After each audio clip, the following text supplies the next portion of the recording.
welcome to humanity's Vanguard HFY and Sci-Fi stories, where the galaxy learns why humans are never underestimated twice. The summons reached him while his hands were still black with coolant and alloy dust, a sterile station-wide alert that didn't bother explaining why a maintenance tech was being ordered to the ceremonial dining tier. Elias Rowan almost ignored it. Hunger changed his mind. Humanity's Vanguard presents the story of how the wrong seat can change an empire. The hall was a cathedral of light and polished crystal alloys, voices hushed by wealth and rank, uniforms layered with insignia Elias had only seen on recruitment posters. His boots squeaked once on the marble floor, and that single sound turned heads. He felt every stare land on his grease-stained jacket, on the scar across his knuckles, on the unmistakable posture of someone used to crawling through reactor guts instead of standing upright. He spotted an empty table near a sculpted support column and moved fast, eyes down, ignoring the subtle gold inlays on the surface. He sat, exhaled, and reached for water. That was when a calm voice, measured and curious, said, "You're very far from where you're supposed to be." Elias looked up and realized too late that he had sat at the Emperor's table. The guards did not move. That frightened him more than weapons ever could. The woman across from him didn't wear a crown. She didn't need one. Her chair hovered, silent and impossibly stable, its gravitic field humming with technology far beyond civilian manufacturing limits. She was young, dark-haired, her eyes sharp in a way that suggested intelligence sharpened by isolation. "Relax," she said gently, lifting a hand before Elias could stand. "If you leave now, they'll assume you did something wrong." Elias froze, then slowly sank back into the seat. He introduced himself out of reflex, voice rough, honest. She smiled faintly. "I'm Cirrus Valen," she replied, naming herself without titles. "And yes, this table belongs to the Imperial bloodline." She studied him like a puzzle no one else had bothered to pick up. After a moment, she asked a question that had nothing to do with etiquette or politics. "Do you know why neural rehabilitation fails across 9 advanced civilizations?" Elias blinked, thrown completely off balance. He admitted what he was a systems mechanic specializing in adaptive interfaces. Her interest sharpened instantly. She told him about the accident, the severed command pathways, the specialists who had all reached the same conclusion. Permanent paralysis. The chair was the compromise. Elias heard something beneath her calm explanation. Not despair. Frustration. The kind engineers recognized. And frustration, to humans, was an invitation. Elias listened while nobles pretended not to eavesdrop and guards pretended not to tense. He asked questions no physician had bothered with, about signal intent instead of signal transmission. When she finished, he didn't apologize before contradicting every expert she'd met. He grabbed a cloth napkin and began sketching with a servo stylus. "They're trying to rebuild the bridge," he said quietly. "Humans stopped doing that on fractured moons." He explained how human pilots learned to think movement instead of commanding muscles, how intention could be rerouted, translated, weaponized. Cirrus leaned forward, breath shallow, eyes locked on crude diagrams that represented hope no one had offered her before. "You're suggesting a cognitive bypass," she whispered. Elias nodded. "A living interpreter between will and motion. It won't feel natural at first. Humans don't care about that part." Silence stretched. Then she laughed soft, stunned real. Across the hall, the Emperor stopped mid-conversation. Cirrus met Elias's eyes. "If you're wrong," she said, "nothing changes." Then she extended her hand. "If you're right." "Everything does." Elias took it, grease and all, unaware that the decision had already echoed through Imperial intelligence channels. Somewhere above the hall, alarms quietly armed themselves. They worked in a lab that had never failed anyone, because it had never tried anything new. Imperial engineers watched from behind transparent barriers as Elias dismantled sacred equipment without hesitation, replacing precision with adaptability. He argued with mathematicians, ignored protocol, and asked Cirrus to imagine walking instead of commanding legs.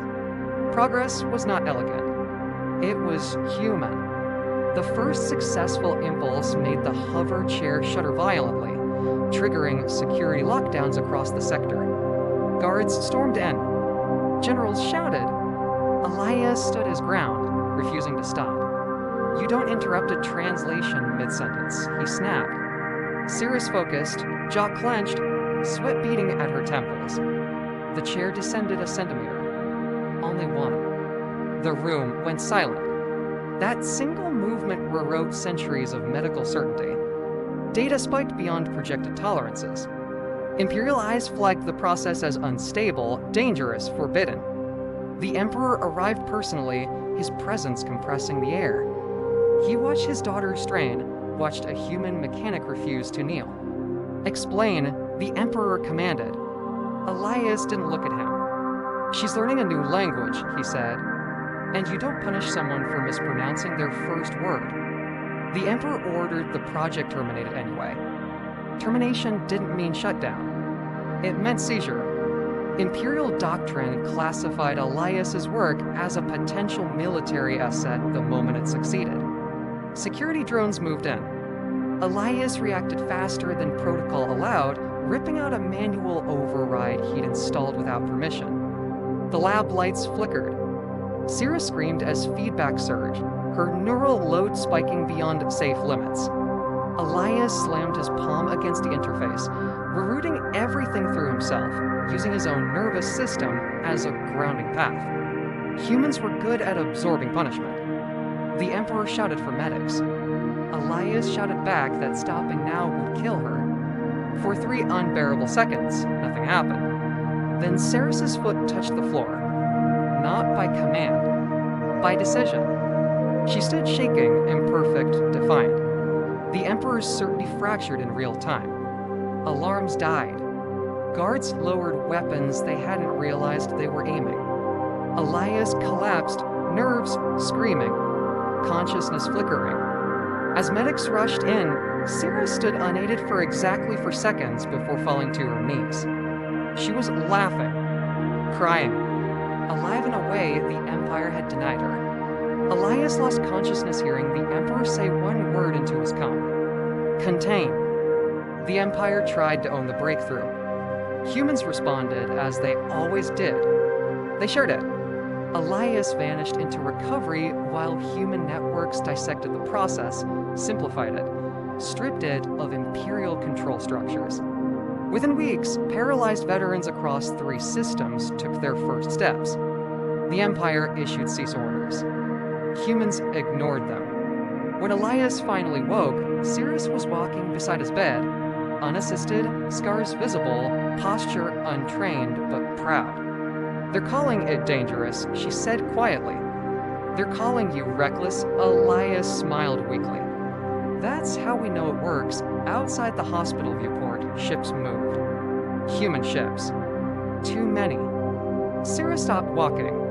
She looked at him, eyes clear, resolved. "My father doesn't understand humans," she said. "He thinks power is control." Elias met her gaze. "We think power is momentum." The hospital alarms began to ring, not medical this time. Strategic. The Empire had made its decision. Cirrus straightened, human made exosport humming faintly under her skin. "Then we'd better move," she said. Because the Empire had just declared human adaptability a threat to galactic order. They escaped aboard a ship that shouldn't have flown, powered by jury-rigged translators and human refusal to ask permission. Imperial interceptors closed in, superior in every measurable way. Elias watched Cirrus stand at the cockpit threshold, hands shaking, then steadying as she thought herself forward. The ship responded like a living thing. Not perfect. Not safe. Effective. Human networks flooded the void with open source schematics, turning every disabled citizen into potential defiance. The Empire fired warning shots. Humans answered with solutions. Cirrus took the pilot's chair without assistance. "They taught me to sit," she said. "You taught me to move, the jump engaged on raw intent, space folding around an idea instead of a command." As stars stretched, Elias understood the truth the Empire never would. Humans weren't dangerous because they were strong. They were dangerous because they refused to accept the shape of their limits. Somewhere behind them, an Emperor watched control slip through his fingers. Somewhere ahead, an entire galaxy adjusted its threat assessments.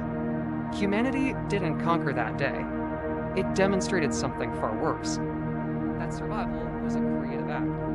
That obstacles were invitations. And that sometimes the wrong table was exactly where humans changed everything. If you want more HFY stories where humanity breaks the rules of the universe itself, subscribe to Humanity's Vanguard HFY and Sci-Fi stories.